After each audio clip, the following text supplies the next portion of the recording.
அல்லாஹ்வின் பெயரால் ஆரம்பம் செய்கின்றோம். நாங்கள் சென்ற 2013 ஜாமியா மஸ்ஜித் திறப்பு விழா நிகழ்ச்சியை எக்ஸல் மீடியா என்ற பெயரில் டாஸ் டிவி லைவ் செய்கிறதோ, அதைத் தொடர்ந்து நாங்கள் சென்னையில் 12 காலமாக தொழில் நடத்தி வருவது நம்ம ஊர் சார்ந்த அனைவருக்கும் தெரியும். இருப்பினும் அதன் தொடர்ச்சியாக சென்னை மண்ணடியில் நானும் நண்பர் காயல்பட்டம் இப்ராஹிம் சேர்ந்து அல் ஃபுர்கான் அல் சர்வீஸ் தொடங்கி 2 உடனடியாக நல்ல விதமாக நடைபெற்று கொண்டிருக்கிறது. அதன் மூலமாக எனது நிர்வாக இயக்குனர் காயல்பட்டம் இப்ராஹிம் அவர்கள் தொடர்பார்கள். உங்களுடைய பெயர்? அஸ்ஸலாமு அலைக்கும் வரஹ்மத்துல்லாஹி தஆலா வபரகாத்துஹு. எனக்கு காயல்பட்டினம், நானும் நம்முடைய பஷீர் ஹாஜியார் அவர்களும் சேர்ந்து தான் நம்ம சென்னையில் சிறப்பாக செயல்பாட்டில் வந்து கொண்டிருக்கிறோம். கடந்த ஆண்டுகள் நல்ல முறையில் நம்ம வந்து ஹஜ்ஜிக்கும் உம்ராவுக்கும் நாம் அழைத்து சென்று வந்து கொண்டிருக்கிறோம். இது உங்களுக்கு எல்லாருக்கும் தெரியும். அதுபோல் இன்ஷா அல்லாஹ் வருகின்ற காலங்களிலும் நம்முடைய சேவை தொடர உங்களுக்கு ஆதரவை எதிர்பார்த்து இந்த நம் மீடியா மூலமாக உங்களை சந்திப்பதில் மகிழ்ச்சி அடைகின்றேன். இப்போ இங்கே ஊரில் இருக்க சில நண்பர்கள் அரபு நாடுகளில் இருக்கிறாங்க. அவங்க வந்து நம்ம அவங்களுடைய குடும்ப உறுப்பினர்களை நேரடியாக உம்ராக்கு வர வைக்கிறாங்க. அவங்களும் நேராக உம்ராக்கு அங்கே அரபு நாட்டிலேயும் போயிடுறாங்க. அந்த மாதிரியான எண்ணம் உள்ளவங்களுக்கு நீங்கள் என்ன மாதிரியெல்லாம் ஏற்பாடு பண்ணுறீங்க? ஆமாம், நம்ம வந்து உம்ரா வந்து அதாவது மக்கள் பேக்கேஜாகவும் நம்ம கொடுத்து கொண்டு இருக்கின்றோம். அல்லது மக்கள் விரும்புகிற மாதிரி, சில பேர் வந்து 1 மாதம் தங்கணும்பாங்க, சில பேர் வந்து 2 வாரத்திலேயே வந்துடணும், அல்லது 10 நாள்லேயே, அவர்கள் தேவைக்கேற்ப நம்ம வந்து ஆர்கனைஸ் பண்ணி அமைச்சு கொடுத்து கொண்டு இருக்கின்றோம். அதுபோல தான் நீங்கள் இப்போ கேட்டீங்க இல்லையா, ஊரில் இருந்து நேரடியாக வருவார்கள், அல்லது அங்கே அவர்கள் ரெசிடென்ஸ் விசாவில் வந்து தங்களது உறவினர்களோடு எங்கள் குரூப்பில் வந்து சேருவார்கள். இதற்காகவும் நாங்கள் பெரும் முயற்சி எடுத்து அவர்களுக்கு தேவைக்கு ஏற்ப நாங்கள் வந்து இந்த பேக்கேஜ் அமைத்து கொடுத்து கொண்டு சிறப்பாக பணியாற்றி கொண்டு தான் இருக்கின்றோம். அதாவது அவர்கள் தேவை என்னவோ அதை நாங்கள் பூர்த்தி செய்வதில் முழு திருப்தி அடைகின்றோம். இப்போ சில அரபு நாட்டில் இருக்கிற நண்பர்கள் வந்து குடும்ப உறுப்பினர்களை அரபு நாட்டுக்கு வர வச்சுட்டு அங்கேருந்து சேர்ந்து உம்ரா போகிறாங்க. முடிச்சுட்டு மறுபடியும் அரபு நாடுகளுக்கு வந்து அவங்களுடைய பணியிடங்களுக்கு வந்துட்டு ஊருக்கு அனுப்பி வைக்கிறாங்க. இதில் எந்த உம்ரா சிறப்பாக இருக்கும், அவங்களுக்கு எளிமையாக இருக்கும்? அதாவது ஒரு வேளை ஊர்லேருந்து போகிறதா அல்லது இந்த மாதிரி செய்கிறதா? இது எதுக்காக அந்த மாதிரி செய்கிறாங்க? இது ஒரு இலகுவாக இருக்கும்னு நினச்சி செய்கிறாங்களா? ஆமாம், அது அவங்களுக்கு ரொம்ப ஈஸி. பொதுவாக செலவு எடுத்துக்கிட்டாலும் ரொம்ப ஈஸி. அது போல் குடும்ப உறுப்பினர் பக்கத்தில் இருக்கும்போது இன்னும் தைரியமாக இருப்பாங்க. அதனால மக்கள் இதையும் விரும்புகிறாங்க. இந்த உம்ராக்கு வந்து சிறு வயது, அதாவது ஒரு குழந்தைகள் முதல்லேருந்து முதியவர்கள் வரை உம்ரா செய்கிறாங்க. இப்போ அவங்களுடைய முன்னெச்சரிக்கைகள்லாம் நீங்கள் எந்த அளவுக்கு கவனம் செலுத்துறீங்க? உதாரணத்துக்கு உடல் ஆரோக்கியம், மெடிக்கல் சம்மந்தப்பட்டது, எமர்ஜென்சி காலங்களில் செயல்படுறது, இதில் நீங்கள் எதை கவனம் செலுத்துறீங்க? நம்ம பொதுவாக எடுத்தோம்னா உடல் நிலையில் நம்ம வந்து பெரும்பாலும் அதிக கவனம் எடுத்து செயல்படுறோம். நீங்கள் கேட்ட மாதிரி வயதானவர்கள், அப்புறம் குழந்தைகள், எப்படியும் புதுசாக நம்ம ஒரு நாடு விட்டு இன்னொரு நாடுக்கு நம்ம போகும்பொழுது உடல்நிலையில் சில மாற்றங்கள் ஏற்படும். அந்த ஊர்களின் சீதோசன நிலைகள் வேறுபட்டு இருக்கும். அதனால நம்ம வந்து முதல்ல அதாவது சோறு இருந்தால் தான் சித்திரம். அதனால உடல்நிலையில் நம்ம வந்து அதிக கவனம் செலுத்துகிறோம். இதற்காக அவர்களை ப்ரிப்பேர் பண்ணுறோம். அதுக்கு உண்டான தேவைகள், அதாவது பெரும்பாலும் உம்ரா செய்ய வருபவர்கள் 50-60 வயதை தாண்டியவர்களாக இருக்கிறார்கள். அதனால அவர்களுக்கு பொதுவாகவே பிபி இருக்கும், சுகர் இருக்கும், இந்த மாதிரி விஷயங்கள் கண்டிப்பாக அவர்களுக்கு இருக்கும். அதனால் அதுக்கு உண்டான மாத்திரை மருந்துகள் எல்லாமே நீங்கள் தயார்படுத்தி வைத்துக் கொள்ளுங்கள் என்று நம்ம இங்கேருந்து அவர்களுக்கு அறிவுரை எடுத்துக்கொள்கின்றோம். அதுபோல் அங்கே சென்றதுக்கப்புறம் அந்த நாட்டின் சீதோசன நிலைகளுக்கு ஏற்ப எப்படியும் தவிர்க்க முடியாத சில கஷ்டங்கள் வரதான் செய்யும். அதுதான் ஹஜ்ஜி உம்ரா. அதாவது இப்போது வந்து காலம் மாறிவிட்டது. ஏசி ரூம்லேயே இருந்துட்டு நம்ம ஹஜ்ஜி செஞ்சுட்டு அவ்வளோ ஈஸியாக உம்ரா செய்ய முடிச்சுட்டு ஈஸியாக வந்துட்டு போய்கொண்டு இருக்கிறோம். இருந்தாலும் அந்த ஊரின் சீதோசன நிலைகள் சில பேருக்கு வந்து உடம்பு ஒத்துக்காது. அதுபோல் ஒரு ஹாஜிக்கு நாங்கள் எலும்பு முறிவு சிகிச்சை செய்து கிட்டத்தட்ட 6 லட்ச ரூபா இந்திய காசுக்கு 6 லட்ச ரூபா செலவு. அந்த அளவுக்கு. ஆனால் அவர்களுக்கு அங்கே வந்து 10 பைசா செலவில்லை. எங்கள் கம்பெனியில் வந்ததுனால எங்கள் கம்பெனியை அதுக்குண்டான ஜாமீனை எடுத்து பொறுப்பை எடுத்து அங்கே கப்பிலை அணுகி அந்த நாட்டு கவர்மெண்ட்டே அதை இலவசமாக செய்து அனுப்பியிருக்கிறார்கள். அதுபோல் ஒரு ஹாஜிக்கு நாங்கள் ஹெர்னியா ஆப்ரேஷன் பண்ணியிருக்கிறோம். அதுபோல் ஒரு ஹாஜிக்கு அவங்க கமுதியை சேர்ந்தவர்கள். யதார்த்தமா அங்கே போனதுக்கப்புறம் தான் ஹோட்டலில் இறங்குறாங்க. ஹோட்டல் ஆப்போசிட்டில் பஸ்ஸை விட்டு இறங்கும்போது, அதாவது அந்த பசி இதில் நான் சொல்கிறேன் வந்து எதிர்பார்க்காம தொடர் பயணத்தில் இருந்ததுனால இங்கேருந்து ஜித்தா போய் அங்கே 2 மணி நேரம் வெயிட் பண்ணி இப்படி நாங்கள் போய் சேர்றதுக்கு வந்து நடுநிசி ஆகிடுச்சு. அந்த தூக்க கறக்கத்தில் அவங்க படியிலேருந்து இறங்கும் போது தவறி விழுந்துட்டாங்க. இது அவர்களுக்கே தெரியாது.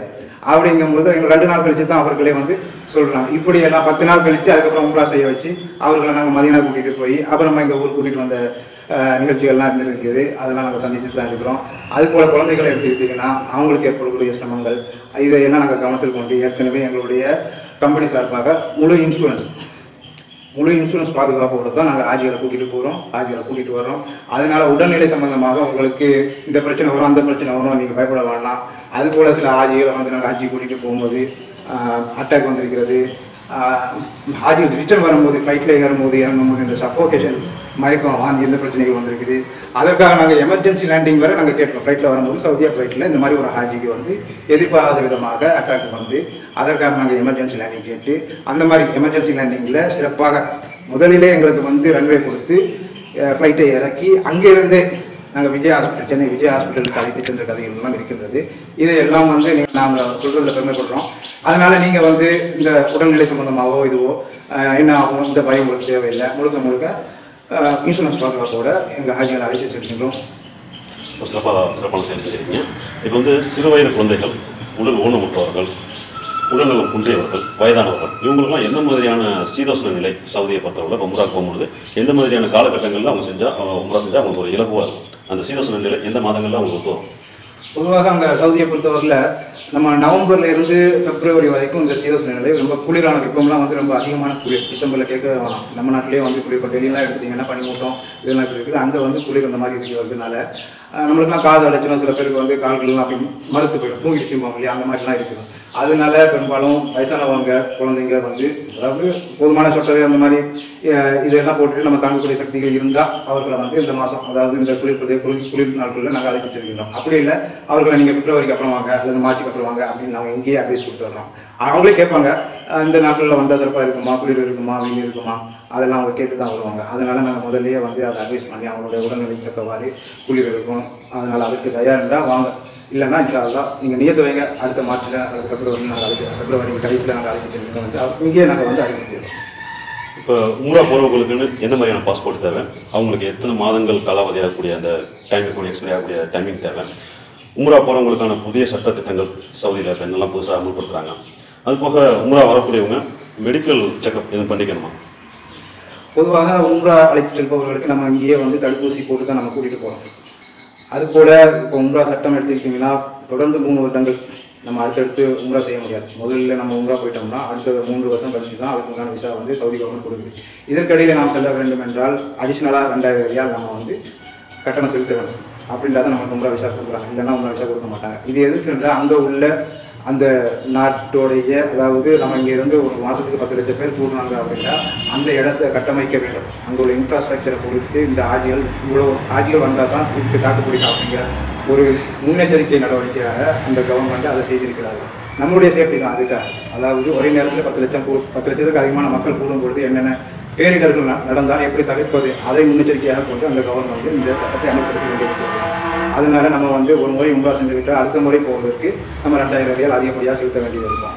அடுத்ததாக நம்ம உம்ரா பாஸ்போர்ட் பற்றி கேட்டீங்க. உம்ரா பாஸ்போர்ட் பொதுவாக இன்டர்நேஷனல் பாஸ்போர்ட் எல்லாத்துக்குமே இன்டர்நேஷனல் பாஸ்போர்ட் இருந்தால் போதும். அதுக்கு பாஸ்போர்ட் இல்லை என்றால் நம்ம வந்து அதுக்குண்டான நம்முடைய லைசன்ஸை பயன்படுத்தி அவர்களுக்கு 5 நாட்கள், மேக்ஸிமம் 10 நாள், குறைந்த 5 நாட்களிலேயே அவர்களுக்கு பாஸ்போர்ட் எடுத்துக் கொடுக்க நம்ம ஆவணம் செய்கின்றோம். பொதுவாக எல்லாத்துக்குமே இன்டர்நேஷனல் பாஸ்போர்ட் தான். இந்த பாஸ்போர்ட் 6 மாதம், குறைந்தது 6 மாதம் அனுபவத்தில் இருக்க வேண்டும். எக்ஸ்பைரி டேட் 6 மாதத்துக்குள்ளே இருக்க வேண்டும். உம்ரா விசாக்காக நீங்கள் கொடுக்கும்பொழுது 2 பாஸ்போர்ட், ஒயிட் பேக்ரவுண்டோட பாஸ்போர்ட் கொடுக்க வேண்டியது. பாஸ்போர்ட் சைஸில் போட்டோ, பாஸ்போர்ட்டுக்கு அடுத்த சைஸ், அதாவது 4க்கு 2 அந்த சைஸில் நீங்கள் ஃபோட்டோ கொடுக்க வேண்டியது இருக்கும். இப்போ நிறைய இடத்துல வந்து ஹஜ் உம்ரா சர்வீஸ் அந்த ட்ராவல்ஸ்கள் அதிகமாக பெருகிடுச்சு. இது ஒரு கடும் போட்டிகள் நிலை ஒரு அமளியாக இருக்குது. இதை நீங்கள் எப்படி சமாளிக்கிறீங்க? அதாவது போட்டிகள் வந்து இப்போது இல்லை, ஆரம்பத்திலேயே போட்டிகள் இருக்கின்றது. இருந்தாலும் நம்முடைய சேவைகளை பொறுத்து தான், அதாவது நம்முடைய சேவைகளை பொறுத்து, நம்முடைய பழக்க வழக்கங்களை பொறுத்து தான் நம்முடைய ஆஜிகள் நமக்கு வருகை தந்து கொண்டிருக்கின்றார்கள். பொதுவாக ஒரு ஆஜி நம்ம சர்வீஸில் வந்துட்டாருன்னா நம்மளுடைய சேவைகள், அதாவது போக்குவரத்து வசதி, அங்கே தங்குற வசதி, அப்புறமா சாப்பாடு வசதி, இதையெல்லாம் அவர்கள் அனுபவத்தை பார்த்த பிறகு அவர்களே தன்னுடைய சொந்தக்காரர்களை அனுப்பி வைக்கிறார்கள். அதனால வந்து போட்டிங்கிறது நமக்கு புதுசு இல்லை. ஏன்னா அவங்க ஒரு தடவை வந்துட்டாங்களே நம்ம சர்வீஸ் பற்றி அவங்களுக்கு தெரிஞ்சிருக்குது. அதனால இவங்க சர்வீஸ் இப்படி தான் இருக்கும் அப்படிங்கிற ஒரு ட்ரேட் மார்க் நமக்கு வந்து கொடுத்துட்றாங்க. அதனால நம்ம போட்டியை பற்றி நம்ம வந்து கண்டுக்கிறதே இல்லை. இப்போ 14 நாட்கள் உம்ரா வந்து 14 நாட்கள், அதை விட அதிகமாக தங்கணும் அப்படின்னு சொல்லி ஒரு உம்ரா வரக்கூடிய நபர் விரும்பினாங்க. அதுக்கு எதுவும் ஏற்பாடு உண்டா, வாய்ப்புகள் இருக்கா? பொதுவாக உம்ரா விசா நாங்கள் வந்து 1 மாதம் வரைக்கும், அதாவது 28 நாட்கள் வரைக்கும் நாங்கள் வந்து ஏற்பாடு பண்ணுறோம். நீங்கள் 14 நாட்களுக்கு மேலே தங்க வேண்டும் என்றால் நீங்கள் அதுக்காக எக்ஸ்ட்ரா நீங்கள் வந்து செலவு பண்ண, அதாவது ரூமு, சாப்பாடு, இதுக்கெல்லாம் நீங்கள் செலவு தயாராக இருந்தால் அந்த வசதி நாங்கள் செய்து கொடுத்துருக்கோம். தோராயமாக எவ்வளோ சொல்லணும்? தோராயமாக இன்னொரு 10,000 ரூபாய். நீங்கள் அதாவது நீங்கள் ஒரு மாதம் தங்க வேண்டியது இருக்கின்றா இன்னொரு 10,000 ரூபாய் அடிஷனலாக உங்களுக்கு செலவு. உணவு தங்குமிடம். தங்குமிடம். சரி. இப்போ உங்களுடைய சர்வீஸில் உணவு முறைகள் என்ன மாதிரியான உணவு முறைகளை கலப்பிக்கிறீங்க? அது பொதுவாக நம்ம தமிழ்நாட்டு உணவு தான் நாங்கள் வந்து அங்கே வந்து உபசரிக்கின்றோம். உங்களாக்குன்னு ஒரு தொகை நிர்ணயிச்சிருக்கீங்க. இது இல்லாமல் உங்களுக்கு போன இடத்துல வெளியில் சில இடங்கள் முக்கிய இடங்களுக்கு அழைச்சிட்டு போவீங்க. அதுக்கு எதுவும் சார்ஜஸ் வாங்குறீங்களா அல்லது உங்களுடைய தொகையிலே எல்லாமே அடங்குமா? இல்லை, நாங்கள் வந்து உங்களுடைய தொகையை அறிவிக்கும் பொழுது எங்கே அழைத்து செல்வோம் அப்படின்னு தான் சொல்லி அழைக்கலாம். அதனால் நாங்கள் அங்கே போயிட்டு நீங்கள் 100 ரூபாய் கொடுங்க, 200 ரூபாய் கொடுங்க, எங்கே கூட்டிகிட்டு போகிறோம், அங்கே கூட்டிகிட்டு போகிறோம் அப்படின்னு அங்கே கூட்டிகிட்டு போய் காசு வாங்குற பழக்கமே கிடையாது எங்கள் சர்வீஸை பொறுத்தவரை. இங்கே என்ன கட்டணம் நிர்ணயிக்கிறோமோ அதே கட்டணம் தான் அங்கே அதே கூட இங்கேருந்து எங்கே கூட்டி செல்வோம், அழைத்து செல்வோம் என்று வாக்குறுதி கொடுக்கின்றோமோ அந்த இடங்களை நாங்கள் அங்கே அழைத்து சென்று காட்டுறோம். பொதுவாக வந்து கட்டணம் இங்கே நாங்கள் நிர்ணயிக்கிறது தான் கட்டணம் தவிர அங்கே போய் நாங்கள் எந்த கட்டணமும் நாங்கள் வசூலிக்கிறது கிடையாது. கண்டிப்பாக. இது மெயின் ஆஃபீஸ் வந்து சென்னையில் இருக்குல்ல? ஆமாம். வேறு சென்னை, காயப்பட்டினம், தஞ்சை, திருச்சி, அப்புறம் இந்த சர்வீஸ் அல்ஃபுர்கான் வந்து மெயினாக வந்து காயப்பட்டினம் அந்த சுற்றி உள்ள சடங்குகளில் தான் ரொம்ப ஃபேமஸாக இருந்துருக்கு. நம்ம டெல்டா பகுதியில் வந்து நண்பர் ரொம்ப சொன்னதுனால நம்ம ரொம்ப பாக்கி மொழியிலேருந்து நம்ம பக்கம் சர்வீஸ் ஆரம்பிச்சிருக்கோம். அதுவும் சென்னையில் மண்ணடியில் இருக்கிறதுனால எல்லா சர்வீஸும் ஹெட் குவார்ட்டர்ஸ் அங்கே தான். நாங்கள் சென்னையில் இருக்கிறதுனால தொடர்பு கொள்றதுக்கும் கொஞ்சம் வசதியாக இருக்கும். அதோட வெளிநாட்டு இருக்கிறாங்கல்ல நம்ம மக்கள் எல்லாமே அவங்க நேரடியாக தொடர்பு இங்கே தொடர்பு கொண்டாங்க. இப்போ ஏஜென்சி சர்வீஸ் அவங்களுக்கு கொடுக்கணும் இவங்க கொடுக்கணும்லாம் கிடையாது. டேரெக்டாகவே நாங்களே அழைச்சிட்டு போயிட்டு நாங்களே இது பண்ணிகிட்டே இருக்கோம். இதனால் தொடர்ந்து நம்ம பகுதியில் மக்கள் நிறையா பேர் முறை போய் வந்து கொண்டுட்டு இருக்காங்க. எல்லா சர்வீஸ்க்கும் ஆதரவு கொடுக்குறாங்க. எங்கள் சர்வீஸ் நாங்கள் இங்கேருந்து போயிட்டு வந்தவங்கள்ட்ட கேட்டுருந்தாங்க சொல்லுவாங்க.